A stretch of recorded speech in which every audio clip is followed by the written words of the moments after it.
Nossa, o teatro é bem grande. Bom dia a todos. Bom, somos alunos do terceiro ano do ensino médio. Eu me chamo Thiago e São Fernando. E agora vamos dar início ao nosso trabalho do TCC, que foi orientado pelo professor David. Tamo junto, professor. Obrigado, hein? Bom, nosso trabalho é um tema delicado, mas que é importante de se debater. É a história e a evolução do racismo no futebol e a evolução das atitudes de torcedores às medidas institucionais. Pode passar, por favor. Bom, vou começar introduzindo, falando do futebol. O futebol, que é o esporte mais popular do mundo, dificilmente alguém não conhece o futebol nos dias atuais. O futebol tem a capacidade de unir pessoas de diferentes culturas, origens e classes sociais. Porém, no futebol, se reflete muitos problemas sociais. E entre esses problemas sociais, o problema social que mais podemos ver historicamente acontecendo no futebol é o racismo. O racismo que afeta a todos, afeta aos jogadores, treinadores, torcedores, principalmente aqueles de origem negra. E o nosso trabalho tem como objetivo analisar o racismo em diferentes perspectivas, quais são suas consequências e o que podemos fazer para combatê-lo. Então, para isso, nesse trabalho a gente fez pesquisas históricas do racismo no futebol. Pode passar, por favor. Passei, por favor. Bom, contexto histórico. O futebol moderno surgiu lá no século XIX, na Inglaterra. Ele era praticado só por elites brancas. Ele era praticado em escolas e universidades da Inglaterra e era de uma forma que não era regrada. Até que em 1863 foi criado o Football Association, que regrou o futebol. Assim ele se padronizou e ele foi evoluindo e se popularizando em diversos países, na Europa, na América Latina. E em 1904 foi fundada a FIFA, que é uma das principais entidades do futebol, e ela criou ligas e campeonatos de futebol. E em 1930 teve a primeira Copa do Mundo. Ou seja, o futebol era praticado por elites brancas lá nas escolas da Inglaterra. Assim ele se modernizou, se padronizou e foi atingindo todas as classes sociais.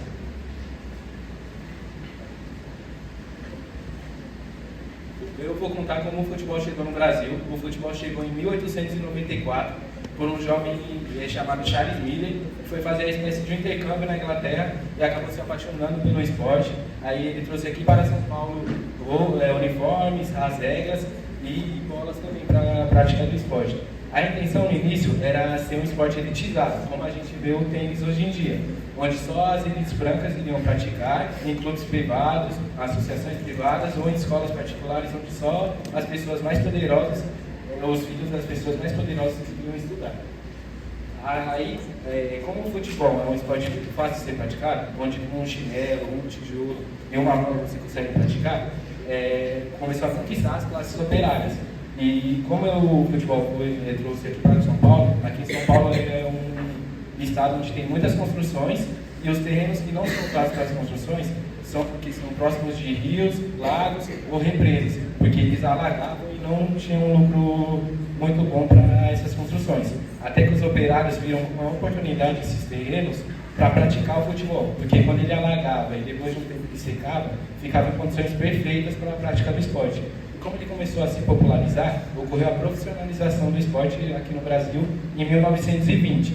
Porém, alguns clubes proibiam a entrada de jogadores negros, como no caso lá no estado do Rio de Janeiro, o América e o Fluminense.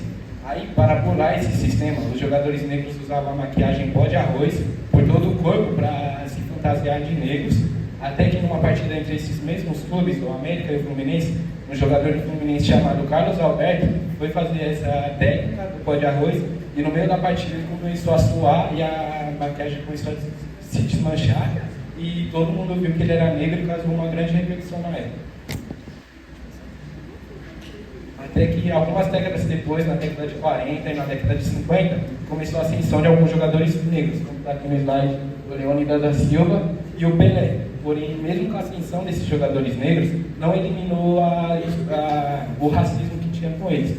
Tanto que, mesmo eles se tornando ídolos da nação e símbolos do esporte, eles sofriam racismo tanto dentro, quanto fora de campo. Bom, e agora também eu vou falar do racismo no futebol brasileiro.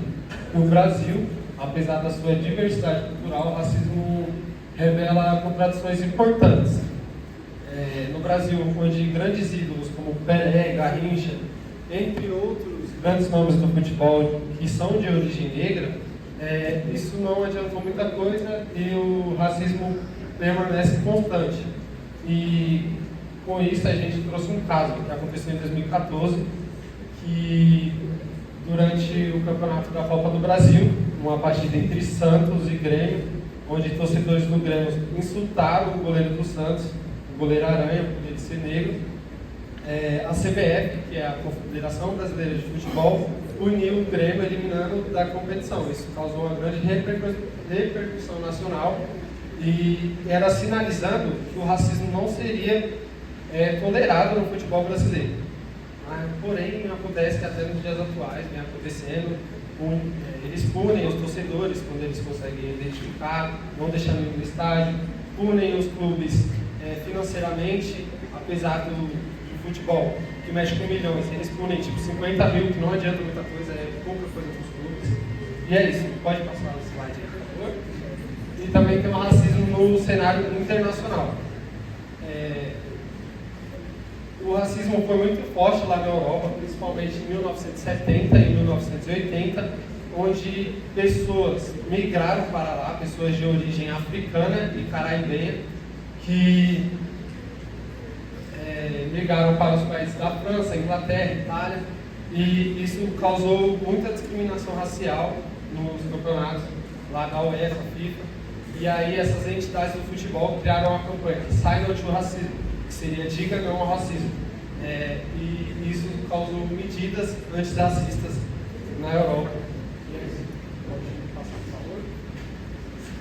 Aqui a gente pegou um estudo da Universidade Federal do Rio Grande do Sul, que nesse estudo mostra que no Brasil, no esporte, tiveram 250 casos discriminatórios, onde 222 ocorreram no futebol, e desses 222, 74% desses casos ocorreram nos estádios, 12% ocorreu pela internet e 14% ocorreu em outros espaços.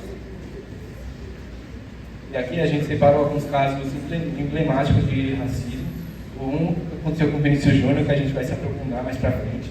Aqui tem o da equipe de arbitragem com o Márcio Chagas da Silva, que em 2014, numa partida do Campeonato Gaúcho, alguns torcedores cantaram cânticos racistas para ele, chamando ele de macaco.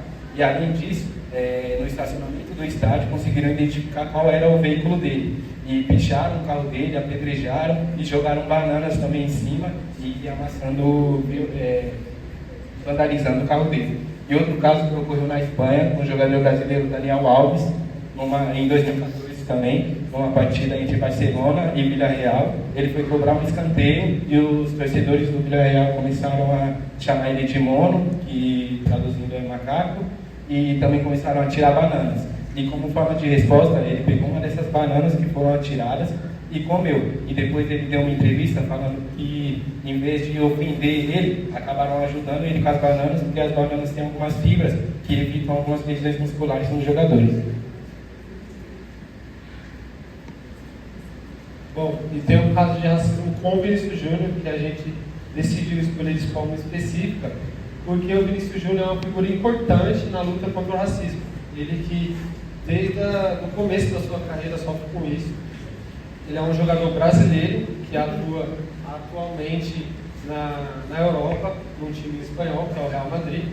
E um dos casos que mais repercutiu com ele foi em maio de 2023, uma partida entre Real Madrid e Valência, lá em Valência, onde muitos torcedores direcionaram cânticos racistas para ele. Era praticamente um estádio inteiro, era impossível identificar os torcedores que estavam fazendo isso.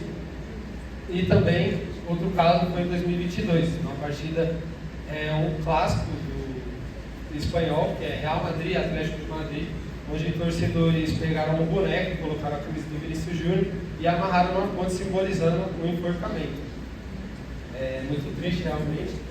E também na seleção brasileira, que a seleção brasileira, como todos sabem, veste só amarelo e azul, e vestiram o preto nessa luta contra o racismo, com força ao Vinícius Júnior.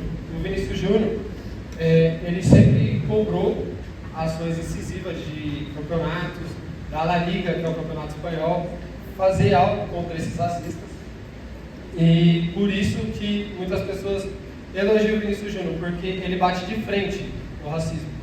Ele sempre se posiciona, denuncia e é isso. Pode passar o slide, por favor. Aqui tem uma fala do Vinícius Júnior, que foi depois de uma partida. Acredito que seja muito triste tudo que veio passando a cada jogo, a cada dia, a cada denúncia vai aumentando. É muito triste, não só eu, mas todos os negros que sofrem no dia a dia. O racismo verbal é minoria, perto de tudo que os negros já passaram no mundo. Realmente é muito triste.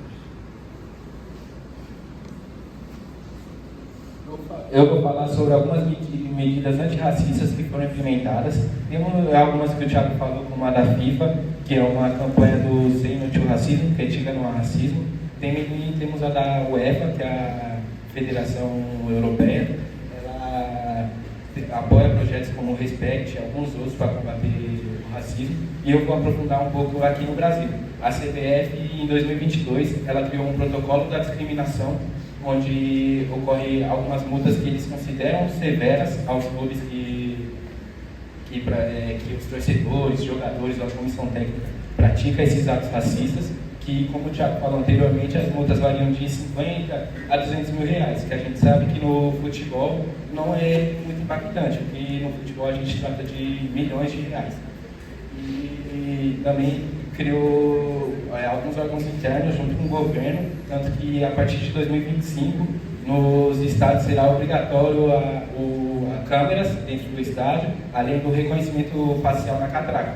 Porque uma das dificuldades que falavam era identificar as pessoas que faziam esses atos racistas em meio de um estádio de 40, 50, 60 mil pessoas ou até mais. Então, para facilitar nessa identificação, está usando a tecnologia por meio das câmeras do reconhecimento facial. E outra medida importante é usar os jogadores, como o Vinícius Júnior, alguns outros, como agente da linha de frente contra o racismo.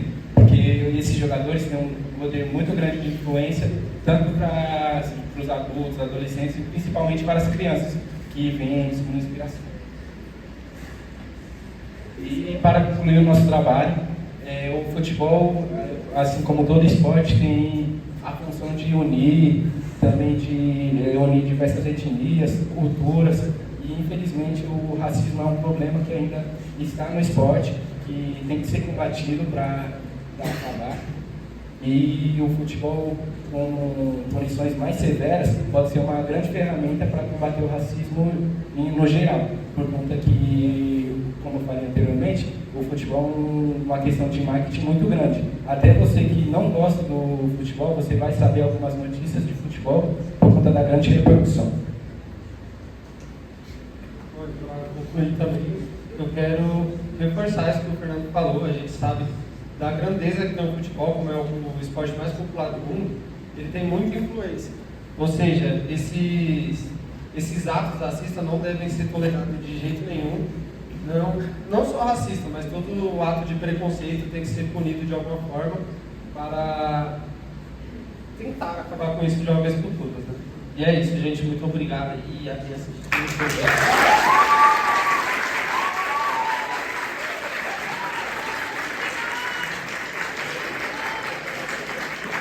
Não vai deixar agradecer, não? Eu quero agradecer. Eu quero agradecer a Tia Nath, né, por tudo que ela faz por nós. Apesar de vocês fazerem, né, mano, foi com aquelas vontades todas, né? Eu quero agradecer a Tia Nath, a minha madrinha que veio aqui assistir, ó, tá? A todos aqueles que me apoiaram, demorou? A gente. Ai, não. Eu também quero agradecer a tia Nath, ao professor David, que foi nosso orientador, e também aos meus amigos que apoiaram nessa trajetória, e também aos outros que estão presentes aqui nesse dia para ouvir a gente.